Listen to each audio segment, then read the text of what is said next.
Don't you worry, guys. I too was once at the stage of my wine journey where I really wanted to sound like a wine pro.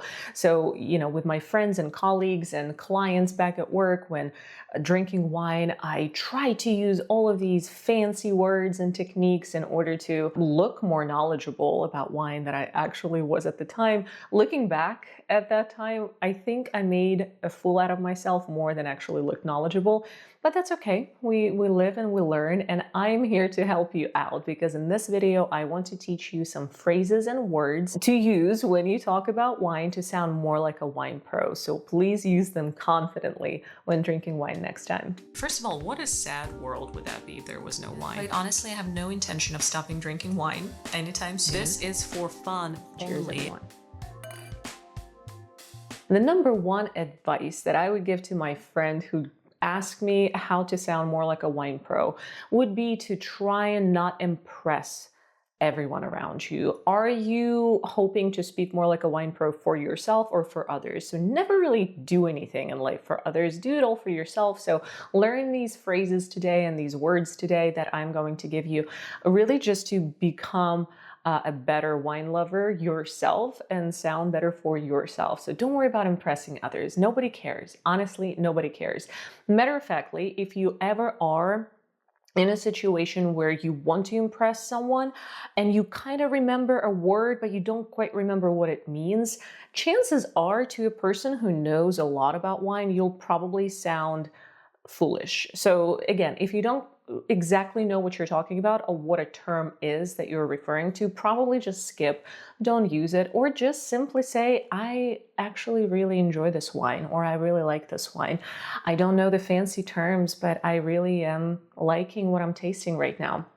Honesty is the best policy. So I truly think that instead of sounding foolish when you don't quite know what you're talking about, it's best to tell the truth and just simply say, I like or I dislike this wine that I'm drinking. So for those of you guys who are on the mission today to become more wine knowledgeable and sound more like a wine pro, let's start with describing the appearance of the wine that you're drinking. So when you're served wine at a restaurant, for example, or at any social gathering, to check the actual clarity of the wine, we would want to try and look at it at an angle with a white background of some sort. So it's really easy to do when you're at a restaurant and that table that you're sitting at or standing at has white cloth on it. A little bit easier that way, or you can use a menu, for example, if it's got a white background, to kind of tilt the glass and look at the color and the clarity and the hues of your wine. So let's just focus on the clarity and the hues specifically. Clarity of the wine. So here we're looking not at colors, we're looking at just how clear that wine is. So looking at an angle with a white background, you would say that this wine has excellent clarity to it and no haze at all. So you can imagine that having a haze or having bad clarity to it probably is not a good thing for a wine to have. So to complement the wine that you're drinking on its clarity and no haze is a good thing to say. Now, what about hues? So hues are kind of related to the color of our wine, but they're not all to it, if that makes sense. So the reason we want to use the word hue instead of color is because if you're served, for example, a Sauvignon Blanc, which a lot of times has some green hues to it, it's much better and way more wine pro to say, oh, this white wine really has some green hues to it, instead of saying, oh, this wine looks kind of green, right? Like you just want to sound a little bit more professional. So say green hues, straw hues, you can say garnet hues about a red wine. So in red wine, garnet hues are indicative of aging of a wine. So that's a really good quality as well. So talk hues instead of actually saying color necessarily. and you will sound more like a wine pro. Next things we want to say to sound more like a wine pro are, of course, describing the aromas of the wine, because naturally we'll look at the wine, we smell the wine, and only then we drink it later. So when describing aromas, we want to talk about bouquet first. So the word bouquet itself is a pretty wine pro term, and what it really means is just complexity to it. It's not just the smell, it's a bouquet, right? So it's kind of layered, if that makes sense. It's more than just one smell. It's complex, beautiful bouquet of aromas. That's what it is. So use the word bouquet indeed if you smell more than one thing when you smell that wine. So you can say something like, this is a beautiful bouquet of aromas, smells like leather and hints of vanilla to it as well. Something like that. Now the aromas themselves, so here we have 3 tiers of aromas. We have the primary aromas, secondary aromas, and tertiary aromas. The primary aromas in wine come strictly from the grapes themselves. So for instance, drinking a white wine, you can say that, very fresh citrus notes, crisp green apple, something like that. That would be a primary aroma. Then the secondary aromas are developed during the winemaking process. So a good example of a secondary aroma or secondary aromas would be aging a wine in, say, like an oak barrel, for instance. So you can say that, I really get some complex aromas here of some toast or some oaky notes, indicating that the wine was aged in a barrel. Now, the tertiary aroma, that's a tricky one, and not every wine will have a tertiary aroma. That's the aroma that a wine gets through aging.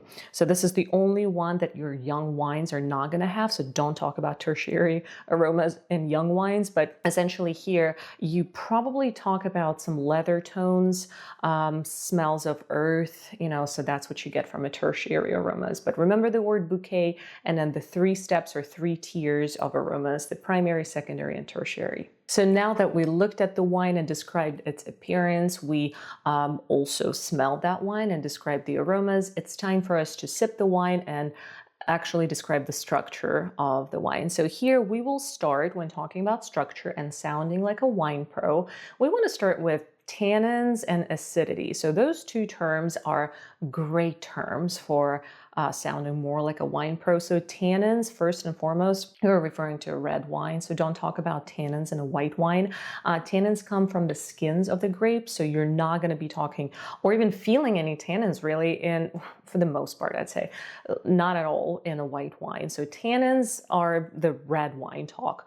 And tannins really give our wine a structure. Tannins are what make your mouth dry when you drink that wine. So that little, drying feeling in your mouth, it's not really that the wine is dry, it's the tannins that they're doing their job. And acidity specifically, acidity is really what's making the wine drinkable or sessionable, a lot of people say.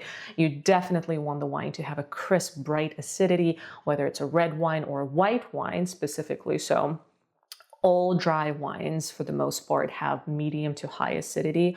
So the higher the acidity is, the better it will be paired with foods, especially heavier foods. So you want to look for that acidity in wine. The next 2 terms when describing the structure of the wine, we're still on the structure of the wine and sounding more like a wine pro, are the body and then the finish of the wine as well. So the body of the wine is just the weight of the wine, is really how it feels in your mouth, so here you should just probably go for a light, medium, or full-bodied, and you're clearly, white wines will be on a light to medium side, and then red wines will be on medium to full body side. And the feeling that a full body wine gives you is just that luscious, full, very complex, kind of layer after layer feeling in your mouth after you sip it. So imagine also sipping the wine again and again and discovering new flavors. So that's a full-bodied wine. So full-bodied wines are wonderful. Light-bodied wines are wonderful too, but make sure you kind of know what you talk about. It's the weight of the wine. And the last one when we talk about structure here is the finish of the wine. And the wine finish is very important actually, because the most delicious wine may have the most most awful finish to it and just make you feel, absolutely disgusting after you sipped it and swallowed it. So a finish, you want to be lingering and also luscious and smooth, right? We don't want that harsh alcohol taste in our mouth and throat kind of burning us. So a smooth finish, especially for bolder red wines, is very important. So talk about your wine finish when you really feel very satisfied after you sip the wine. Now we've discovered what a wine structure is when we talked about it like a pro at the dinner table where we're sipping the wine with our friends and colleagues. What is next? How about the actual flavors of the wine? So this is the juice. This is it. This is where a lot of people get confused because they think they need to talk these special terms and incredible, difficult, snobby wine words when describing how their wine actually tastes. And I'm here to debunk it all and just tell you, say what you're truly tasting in your wine. If you want some actual pointers, here they are. So let's talk about wine being fruit forward. So you can definitely call a wine fruit forward. That's a good term to use in order to sound like a wine pro. So fruit forward will be a wine that you smelled and you tasted and say it's a very fruit forward wine. I definitely smell and taste some cherries and raspberries in this one.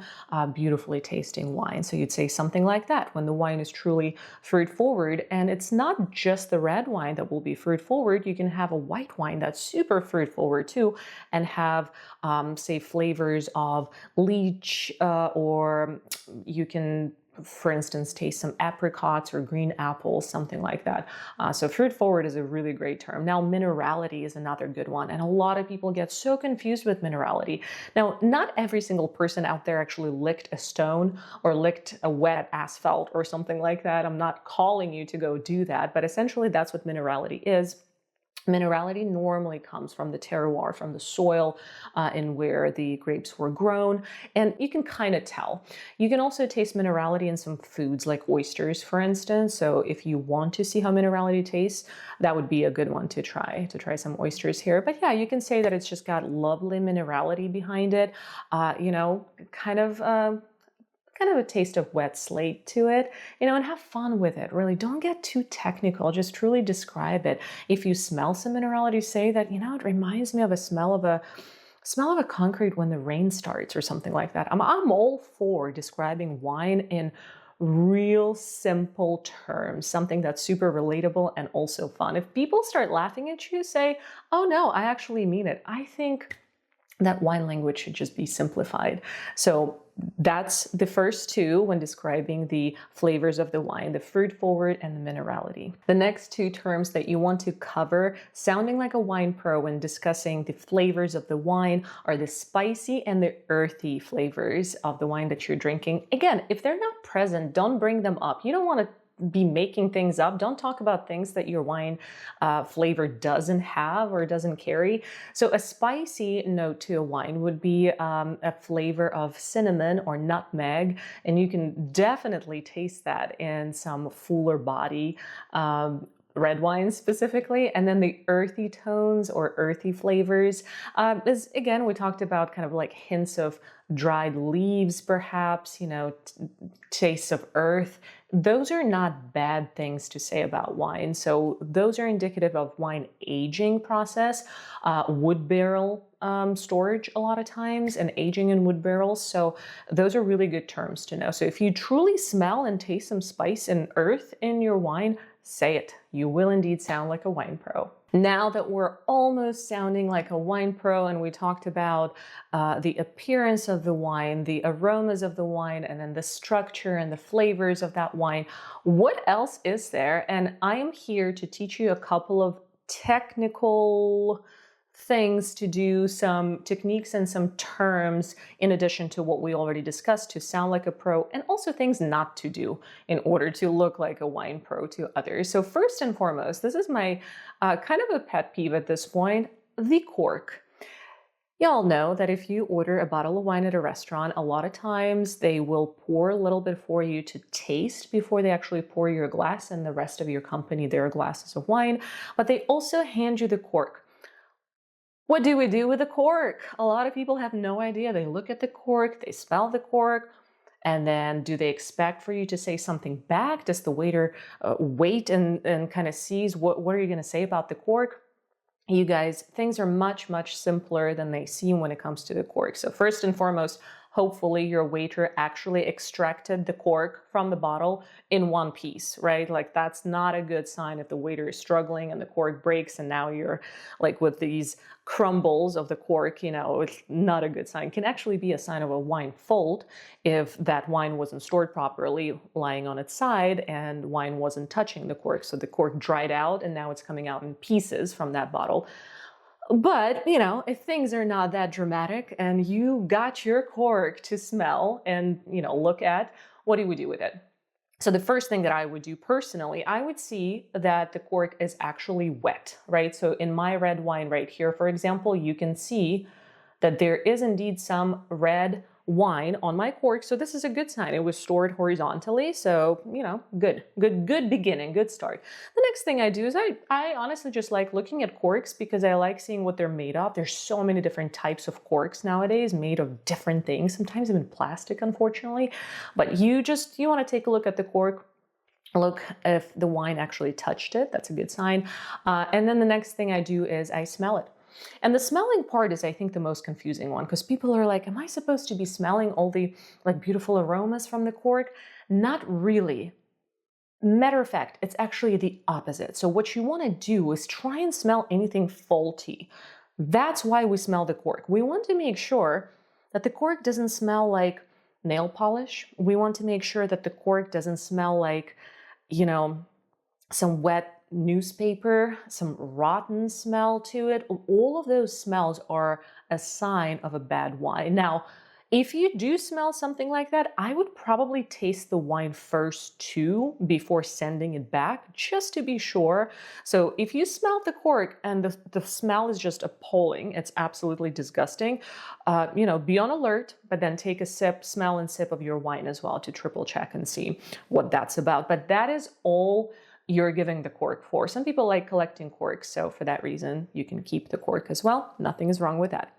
But what do we do next? So once the cork is given to you and a little bit of wine is poured for you, we're going to swirl the wine. And this is another one that a lot of people are just so confused about. So we swirl the wine to aerate it. We really want to open up the aromas a little bit more.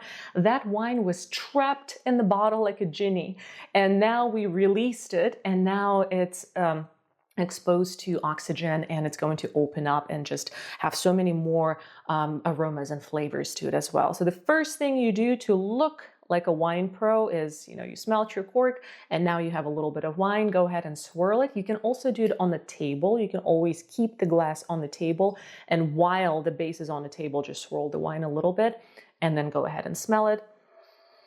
That technically is enough to tell the waiter in order to indicate that the wine is good, but most people like to taste it as well. So for somebody who truly knows a lot about wine, just smelling it like this is enough to know the wine is good.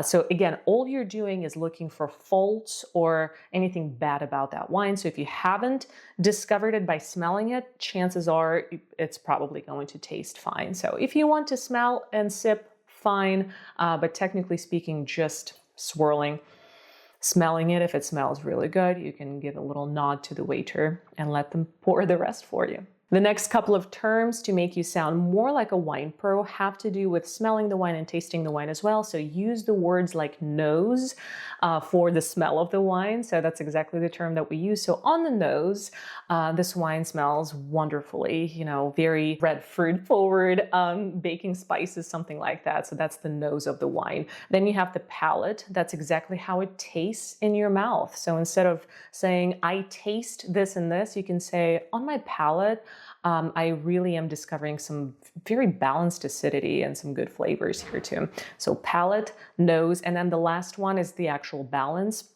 A balanced wine or a good balance in a wine just means that you keep discovering new things about it. Layers and layers, like an onion, you're just peeling it and discovering something pleasant and new every single time you take a sip. So use those words. Last but not least, let's talk about the general terms that will make you sound and feel like a wine pro if you say them and do them as well. So number one is terroir. Terroir, you guys, does matter. It really does matter. A lot of people are afraid of this word, but honestly, all it is the soil and the climate, sometimes the topography. So depending how steep in the mountains or flat the area was, terroir matters a ton. Then we have vintage. Vintage is literally just the year in which the grapes were harvested. So instead of saying, oh, this wine is from 2015, say, this is a 2015 vintage. So use the word vintage. It really sounds wonderful. And then decanting the wine. If you're served a rich and expensive bottle of red wine at a restaurant and they don't decant it for you, they don't pour it into a decanter for it to sit and breathe for a while, you're at a wrong place. Tell them, decant this wine for me, or at the very least, open the bottle and let it sit for at least 20-something minutes to get some air into it and open up the aromas. So decanting, vintage, and terroir are great words to sound like a wine pro. And you guys, if you made it this far in my video, please make sure to subscribe to my channel and like this video if you liked it, of course. And I strongly encourage you to use these phrases and words very naturally and conversationally to truly exude that wine knowledge and sound like a wine pro. So if you're not sure about a term, skip it, don't use it, say the truth, tell your audience how you really feel about this wine. You can just simply say, I like it versus I don't like this wine at all. I'd like to have something else. Don't be afraid. And if there are any other words you personally use to sound more like a wine pro, please let me know in the comments down below. Thanks for being here. And until next time, cheers everyone.